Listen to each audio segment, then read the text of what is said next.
Здравейте! Сега ще ви покажа как да използвате плуга на BigBlueButton, за да може да преподавате вашите дистанционни обучения най-лесно. Така, ето виждате много прозорци, от които тук се намират всичките потребители, които участват във въпросния курс. А това е главният прозорец, който ще можете чрез него да качвате вашите презентации или видеоклипове, текстове и каквото и друго да е, което на вас ви е най-удобно, за да може да преподавате на вашите курсисти. Това е чат прозорецът. Тук може да пишете на абсолютно всичките хора, които са вътре. От настройките може да изберете да пишете на някой налично, който да му напишете нещо специално, което да не се отнася за всички. Ако искате отново да се върнете към общия чат, натискате всички. Ето виждате, даже имам отговор. И така може да продължите към чата с останалите. Също така имате възможността да може да говорите с хората. Ето както виждате, когато светва, значи това показва, че вие говорите. От тук може да завършите вашия разговор, както чухте. Това е настройка от Moodle, по-скоро от BigBlueButton, която да казва, че вие сте заглушили вашия микрофон. Ето сега казва, че отново пак съм позволил микрофона ми да работи и така всички останали могат да ме чуят. Също така, ако искам останалите хора, които са в самия урок, да не чувам какво искат да казват и мога просто да ги заглуша, като натисна този бутон, но аз съм го натиснал. Не искам пак да го натискам, защото ще се получи огромна какония, понеже видеото, което правя е в залата и ще се чуят доста гадни звуци. И също така има и други настройки, които можем да си помогнем. Това са да заглушим всички заедно, да заглушим всички освен на самия лектор, да заглушим всички потребители и да свалим всичките ръце. Това да свалим всички ръце е това бутонче, което когато някой от участниците го натисне, това акцентира, че иска да му бъдат обърнато внимание и така може да бъде улеснено без да прави нещо по-различно. Другото, което може да правите е да споделяте своята камера от тук. Ето както виждате, здравейте. Тук може да избирате качеството. Натискаме стартиране на споделянето. Тя се появява в долния ляв ъгъл. Само да си настроя така. Ако искате също така да махнете видеото, натискате отново същото копче и видеото изчезва. Ако искате също така, може да сменяте своя изглед от тук. Примерно може да акцентирате върху вашия видеочат. Ето както виждате. Можете също така да акцентирате към нещо друго. Или пък да върнете стандартния изглед, както е най-удобно, поне лично за мен. Ако искате, също така, тук има доста полезни клавиши за бърз достъп. Вие може да ги разгледате допълнително, не е нужда да ви казвам всеки един кой за какво е. И също така може да качате презентация, ето от тук. Избираме файл от компютъра ви. За предпочитане файлът да бъде PDF формат. Така са най-добрите резултати. Ето в момента качваме файлът. Изчакаме всичко да се конвертира. Ето, това е примерната ни презентация. Както виждате, презентацията е напълно синхронизирана с останалите участници в нашия урок. Ето виждате, като местите мишката, отстрани също се мести мишката, напълно синхронизирано. Ето, като премина на друг слайд, всичко отново е синхронизирано. Ако искам, примерно, да премина някакъв определен слайд, от тук мога да го избера по най-лесния начин. Така.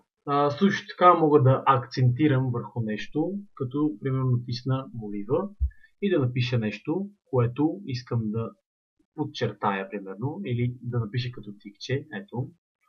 Така. Също така мога да добавя някакъв текст, ето този бутон, което ако искам да поясня нещо, мога да го напиша тук, което го няма примерно в презентацията. Ето. Мога да променя шрифта на самото написано от мене, ето виждате. Ако искам да увелича нещо, увеличавам го с скролера и искам да го върна в изходна позиция, натискам ето това копче и всичко отново се връща в изходна позиция. Сега ще добавим друг документ, който е текстов, за да може да ви покажем някои други функции. Ето, качваме файла. Както виждате, не можем да прочетем всичко добре, но за това имаме бутон, който да ни помогне да увеличим размера до такава степен, че да мога да четем всичко напълно нормално. Но все пак, ако и това не ни стига, можем да увеличим с скролера на мишката въпросния текст там, където искаме да видим, и с въпросната ръчичка да местим текст.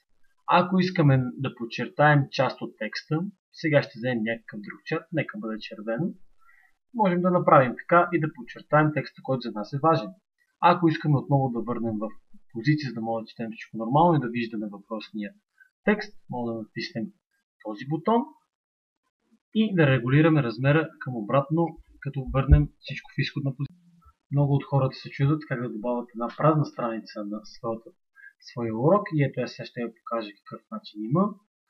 Добавяме просто една празна страница от нашия лаптоп, направена предварително естествено в PDF вариант. И за какво може да използваме тази бяла страница? Можем да пишем с моливе най-различни работи. Ето, например, моето писане е от най-добрите. Ако искаме още място, можем да зумнем с скролера и да напишем нещо. И ето, както виждате, имаме достатъчно място. Ако искаме да се върнем в изходна позиция, натискаме това копче и отново имаме всичко. Също така мога да добавим и текст, както и отделя показах. Както виждате, можем да го увеличим, можем да му сменим цвета. Ето, сега ще ви покажа как също може да споделите своя десктоп. Ето от този бутон, който аз сега мога да натисна. Ето, натисна Zoom. От тук мога да изберете дали да е на цял екран или област от вашия десктоп. Аз лично ще избера на цял екран. Тук ще ви излезне едно прозорче, което трябва да натиснете Continue. И в момента, ето тук ви показва, че в момента споделите своя работен плод. Ето, това е моят работен плод. Ако искате да го спрете, натискате отново същото копче и споделянето е готово. Също така искам да подчертая, че споделянето на вашия работен плод става само единствено с Mozilla Firefox, понеже останалите браузъри не поддържат това нещо. Не знам защо, но явно така си преценили самите създатели на плагина, за това, че ако искате да споделите своя работен плод, трябва да го правите само единствено чрез Mozilla Firefox. И също така, ако искате да започнете запис и да запишете своето видео, което презентирате, можете да го направите от тук. През цялото време видеото се записва. Ето сега ще напишем нещо без значение. Ще добавим още някакъв текст. И това е което искаме да запишем. Спираме записа от тук и даваме изход. И ако искаме да видим какво сме записали, влизаме в запис на виртуални срещи. И понякога може да се наложи да изчакаме някакво известно време от порядъка от 15 до половин час. Понякога може и 1 час, зависимост от дължината на видеото. И тук ще се появи видеото. Това е най-лесният начин за използване на нашия плагин BitBookButton. Надявам се да съм бил полезен. Пожелавам ви лек и спокоен ден. Довиждане!